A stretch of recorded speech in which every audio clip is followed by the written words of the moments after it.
Hello everyone, welcome my channel physics का अड्डा। तो बहुत दिनों बाद मैं आपके लिए फिर से एक वीडियो लेके आया हूँ। उससे पहले मैं ये आप सभी को बताना चाहता हूँ कि बोर्ड सीबीएसई बोर्ड का जो इस साल का एग्जाम वो 8 जून को होने वाला है। तो आप लोगों के पास बहुत ज्यादा टाइम है। तो आई होप अभी भी जिसने कुछ भी प्रिपेयर नहीं किया हुआ है तो उसके पास इनफ टाइम है कि वो प्रिपरेशन कर ले और इस बार अच्छा परफॉर्म करे। तो चलिए आज हम एक और मैं आपको इंपॉर्टेंट चीज बताने जा रहा हूं जो है हाइजेंस प्रिंसिपल पे बेस्ड और जो बहुत ज्यादा इंपॉर्टेंट है वेव ऑप्टिक्स से। लगभग हर साल ये क्वेश्चन पूछा जाता है, या तो आपको हाइजेंस प्रिंसिपल की हेल्प से आपको रिफ्लेक्शन शो करना होता है या आपको laws of refraction Huygens principle की हेल्प से क्या करने होते हैं, शो करने होते हैं। तो आज की वीडियो में हम क्या करने वाले हैं, हम बात करेंगे हाइजेंस प्रिंसिपल के हेल्प से हम क्या करेंगे, लॉज ऑफ रिफ्लेक्शन को क्या करेंगे, प्रूव करेंगे। तो लॉज ऑफ रिफ्लेक्शन, सबसे पहले generally reflection the bouncing back of light. Light जब टकरा के वापस आती है, जैसे चीज टकराई और वापस आई, तो उसको हमने बोल दिया bouncing off light and that is basically also known as reflection of light.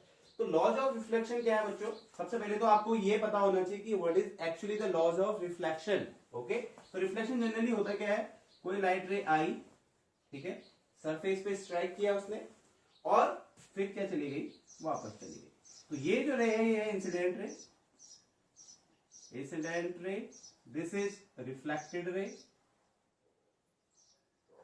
ठीक है। अगर मैं एक नॉर्मल डाल दूं इस सरफेस पे तो ये जो एंगल बनता है, ये आई बनता है, ये एंगल बनता है आर बनता है, ठीक है। तो लॉज ऑफ रिफ्लेक्शन ये कहता है कि जो इंसिडेंट रे है, जो ये नॉर्मल है और ये जो रिफ्लेक्टेड रे है, ये सभी तीनों क्या करते हैं, इसी प्लेन में क्या करते हैं, लाई करते हैं। और दूसरा लॉ ये है कि जो यहाँ पे एंगल ऑफ इंसिडेंट होगा, ये वाला आई, वो किसके बराबर होता है, आर के बराबर होता है। तो ये तो जनरल सी बात होगी। तो ये हमें बेसिकली पता है किसके बारे में, लॉज ऑफ रिफ्लेक्शन के बारे में। तो आज इन्हीं लॉज ऑफ रिफ्लेक्शन को हम क्या करेंगे, हाइजेंस प्रिंसिपल की हेल्प से क्या करेंगे, प्रूव करेंगे। तो सबसे पहले आपको बच्चों डायग्राम बहुत इंपॉर्टेंट है। अगर आपको डायग्राम आता है, डायग्राम आपका बन गया है, तो डायग्राम इतना जरूरी है कि आपका अगर डायग्राम हो गया तो मतलब ये प्रूफ हो जाएगा। और ये कम से कम 3 मार्क्स में ये क्वेश्चन पूछा जाता है, रिफ्रैक्शन या रिफ्लेक्शन, ठीक है। तो सबसे पहले मैं आपको एक प्रॉपर्टी बता दूं, जैसे ये एक राइट एंगल ट्राइंगल है हमारे पास, सॉरी एक राइट एंगल है 90 डिग्री। अगर इसमें एक और 90 डिग्री क्या करता है, कोइंसाइड करता है इस तरफ से, देखिए ये भी 90 डिग्री है और ये 90 डिग्री है ये वाला, और एक ये 90 डिग्री है, ठीक है बच्चों। इसकी एक प्रॉपर्टी है जो आपको याद रखनी है, लॉज ऑफ रिफ्लेक्शन हो, लॉज ऑफ रिफ्रैक्शन हो, कि ये एंगल हमेशा क्या होगा, इस एंगल के बराबर होता है। अगर इसको मैं और इधर कर दूं, एक राइट एंगल ट्रायंगल ये देखूं और एक राइट एंगल ट्रायंगल ये देखूं, तो ये एंगल किसके बराबर होगा, इस एंगल के बराबर, ठीक है। आपको समझ आ रहा होगा कि अगर दो राइट एंगल है, एक ये 90 डिग्री का एंगल है, एक 90 डिग्री का एंगल है, अगर ये दोनों एक कोइंसाइड कर रहे हैं एक साथ, ठीक है, तो ये एंगल एक छोड़ के एक दूसरा एंगल उसके बराबर होता है।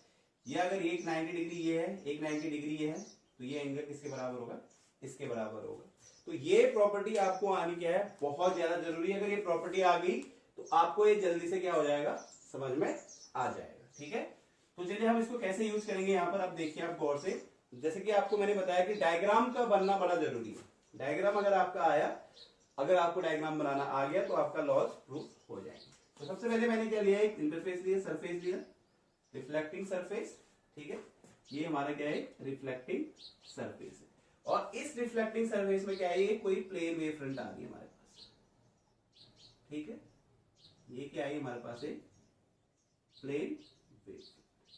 इस पार्ट को मैंने बोल दिया ए और इस पार्ट को मैंने बोल दिया बी। और ये क्या है बच्चों, हमारे पास इंसिडेंट प्लेन वेव फ्रंट, ठीक है। अब जब टाइम बेटा जीरो था, जब यहां पे देखेंगे आप, यहां पे क्या था, ए पॉइंट पे जब टाइम जीरो था तो ये जो वेव फ्रंट है वो कहां पहुंच गई थी, ए पॉइंट पे पहुंच गई थी, और जबकि ये वाला पॉइंट कहां पर है, बी पर ही है, ठीक है बच्चों। अच्छा, अब सपोज ये जो लाइट है, इसकी जो स्पीड है, ये वेव फ्रंट है, इसकी जो स्पीड है दैट इज सपोज सी, ठीक। तो जब टाइम जीरो था तो ये कहां पर था, पॉइंट ए पे था, और और ये दूसरा पॉइंट कहां पर था, बी पे था, ठीक है। तो हमने क्या किया, यहां पे एक नॉर्मल डाल दिया, तो ये क्या हो गया बच्चा, एंगल ऑफ इंसिडेंट आई। तो देखो एक राइट एंगल ये हो गया, एक राइट एंगल ये हो गया, तो इसका मतलब ये किसके बराबर हो जाएगा, एंगल आई के बराबर। समझे आप?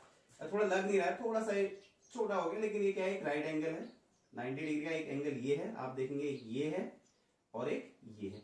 तो जो अभी आपको मैंने प्रॉपर्टी बताई उसकी अगर वो अप्लाई करूं तो ये एक छोड़ के क्या होता है, इक्वल होता है। ठीक है, तो ये हमें एंगल ऑफ इंसिडेंट मिल गया। अब बच्चों कुछ टाइम लगा, सपोज कुछ टाइम टी के बाद, आफ्टर टाइम टी, ये जो बी पार्ट था वो कहां पहुंच गया, इधर पहुंच गया एट पॉइंट सी पे। ठीक है, कहां, आफ्टर टाइम टी। तो ये जो बी पॉइंट है वो कहां पहुंच गया, सी पे। तो यहां से यहां आने तक इसने कितनी डिस्टेंस कवर की बच्चों, सी है स्पीड, तो हमें पता है स्पीड इक्वल टू होती है डिस्टेंस अपॉन टाइम। ठीक है, तो डिस्टेंस अपॉन टाइम, तो यहां से डिस्टेंस कितनी कवर करेगा ये, स्पीड इंटू टाइम। तो इसने कितनी डिस्टेंस कवर की बच्चों, c इंटू टी।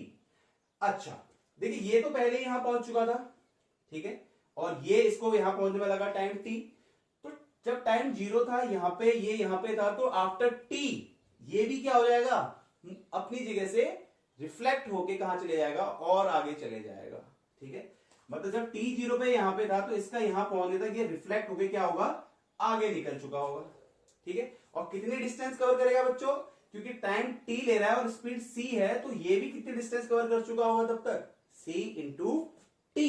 तो आपको करना कुछ नहीं है, इस पॉइंट से एक c इंटू टी डिस्टेंस का कोई भी आपने कहीं पे भी एक क्या बना देना है, आर्क बना देना है। ठीक है, तो सपोज c इंटू टी का मैंने एक डिस्टेंस ली और उसकी हेल्प से मैंने क्या बना दिया, एक आर्क बना दिया। ठीक है, और इसको क्या किया बच्चों, मैंने इससे क्या कर दिया, कनेक्ट कर दिया, और इस पॉइंट को मैंने बोल दिया बच्चों डी। ठीक, ओके। अब ये अगर आप इस डायग्राम को देखें तो ये कुछ इस तरह से डायग्राम बन रहा है, एंगल ऑफ इंसिडेंट। तो ये आई हो गया, तो बच्चों ये आर हो गया। ठीक है, और इसकी जो डिस्टेंस है बच्चों कितनी होगी, सी इंटू टी। तो आपको क्या करना है, इस डी पॉइंट को क्या करना है, इस सी पॉइंट से क्या करना है बच्चों, मिला देना है। ठीक, आपने इसको क्या करना है, सी पॉइंट से क्या करना है, जो आपका ये आर्क है उस पर आपने टेंजेंट डाल देना है, जो सी पॉइंट पे आपको उसको क्या करना है, मिला देना है। ठीक है, तो ये तो हमारा क्या हो गया है, डायग्राम हो गया। अब अगर आप बच्चों यहां पर देखें ध्यान से, तो यहां पे हमारे पास दो ट्राइंगल हमें देखने को मिलेंगे। एक ट्राइंगल है आपका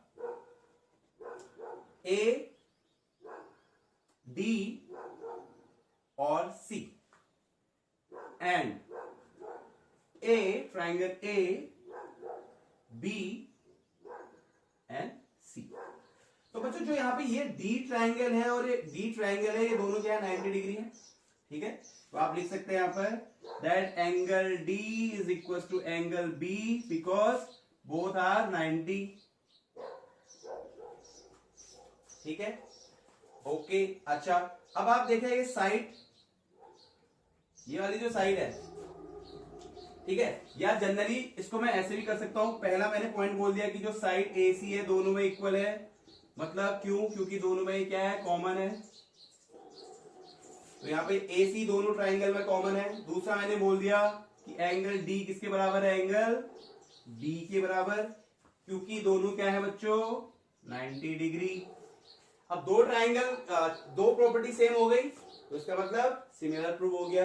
लेकिन हम इसको कॉन्फिडेंट प्रूव कर सकते हैं बच्चों। देखो ए डी, यहां पर जो ए डी है बच्चों वो भी सी इंटू टी के बराबर है, और जो बी सी है बच्चों वो भी सी इंटू टी के बराबर है। तो A D is equal to B C, इन दोनों की ट्राइंगल की साइड, और ये दोनों क्या है, सी इंटू टी के बराबर।